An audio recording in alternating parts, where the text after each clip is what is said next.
సంఘాల నిర్మాణం అనేటువంటిది ఈ దేశానికి చాలా అవసరమైంది. కుల సంఘాల నిర్మాణం ద్వారా తప్ప భారతదేశంలో బహుజన వర్గాలని, దళిత వర్గాలని ఏకీకృతం చేయడం, ఐక్యపరచడం అనేటువంటిది సాధ్యం కానే కాదు. కాబట్టి మనం మొట్టమొదటి చేయాల్సిన పని ఏంటంటే కుల సంఘాల నిర్మాణాలు చేయాలి. దీని కమ్యూనిస్ట్ పార్టీ వాళ్ళు నాకు తెలిసినంత ఎవరు అంగీకరించినటువంటి సిద్ధాంతం లేదు. తర్వాత మాట్లాడుకునే క్రమంలో మళ్ళీ ఇవన్నీ మనకి ఎప్పుడు నుంచి ఎంతనే కాబట్టి కొత్త విషయాలు కావు. అసలు కుల సంఘాలు అనేది ఎవరైనా సాధిస్తే నువ్వు ఎంత రియాక్షనరీ కూడా, నువ్వు విప్లవ ద్రోహివి. కమ్యూనిస్ట్ పార్టీని అంగీకరించదు. కులం ప్రాతిపదిక మీద నువ్వు మనుషులకి ఇవ్వకుండా పెడతావా? సాగరోడ సంఘం, మంగళవాడ సంఘం, సాయుధ సంఘాన్ని ఏర్పాటు చేస్తావా? ఎట్లాగా చేసేటట్లయితే ఇక నువ్వు వర్గ పోరాటం ఏ విధంగా ముందుకు పోతుంది? నువ్వు అందరినీ పేద ప్రజానికి మొత్తం కూడగట్టాలని మేము చూస్తుంటే నువ్వు కులం ప్రాతిపదిక ఏర్పాటు చేస్తానంటున్నావు అనేటువంటి వాదన ఉంది. అది నా మాల్యానికి తెలుసు మొట్టమొదటి నుంచి.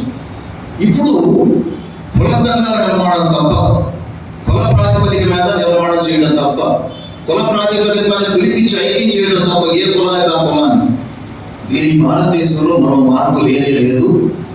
దాని ప్రాతిపదిక మీద మాత్రమే బహుజనుల యొక్క సమీకరణని మనం సుసాధ్యం చేయగలుగుతాం.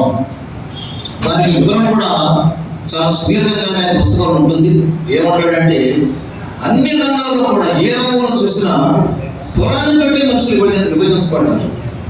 కులాన్ని బట్టి మాత్రం ఇది కాదు, కులాన్ని బట్టి ఉద్యోగాలు, కులాన్ని బట్టి గౌరవం, కులాన్ని బట్టి అధికారాలు, ఇన్ని రకాలుగా కుల ప్రాతిపదిక మీద స్పష్టంగా అదే జరుగుతున్నప్పుడు అసలు కులాన్ని పక్కన పెట్టేసి నువ్వు ఏయో అసమానతలు ఉన్నాయని చెప్పి ఆర్థిక ప్రాతిపదిక మీద నువ్వు ఎట్లా ఏకీకృతం చేస్తావు అని ఆ సందర్భంలో చైనా ఒక మోడల్ మావో పాటించాడు. మావో ఆ రోజున 1949 విప్లవోద్యమం పరిష్కారం అయినప్పుడు చైనాలో మావో ఏ విధంగా చేశాడో ఆ స్వరం అనుకున్నాను అని చాలా స్పష్టంగా మారేది అంటాడు. చైనాలో ఏం చేశారు మావో అని అంటే, చైనాలో కులాలు లేవు, కానీ చైనాలో అది కూడా ఆ రోజున అర్ధవలస దేశం, అర్ధ భూస్వామి దేశం. ఇది ఎట్లాంటి పదాలు మనకి కమ్యూనిస్ట్ పార్టీ పదాలు. అర్ధవలస దేశం, అర్ధ భూస్వామి దేశం అంటే మరి మీకు అసలే వాళ్ళు ఇప్పుడు కూడా మరి ఇప్పుడు దాకా మాట్లాడినప్పుడు బాగానే ఉంది. ఇప్పుడు మరి ఎలాగో ఈ పురాతనం తెలిసినటువంటి మందులు మాత్రం కూడా. కాబట్టి అర్ధవలస దేశం, అర్ధ భూస్వామి దేశం కాబట్టి అంటే ఆ రోజుల్లో పెట్టుబడిదారి వర్గము అది అధికారంలో ఉంది, అంటే ఆచరణ అదే ఉంది.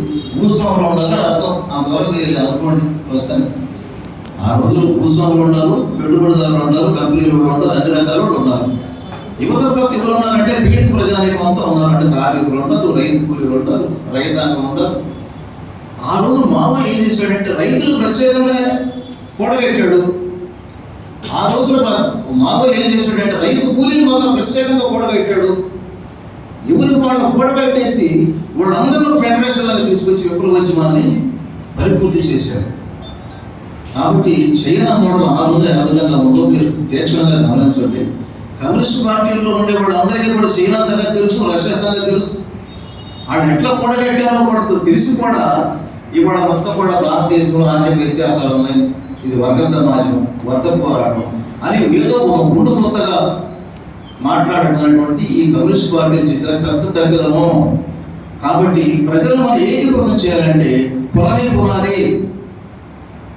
కుల సాగరులు అందరినీ ప్రత్యేకంగా ఏర్పాటు చేయాలి, సమీకృతం చేయాలి.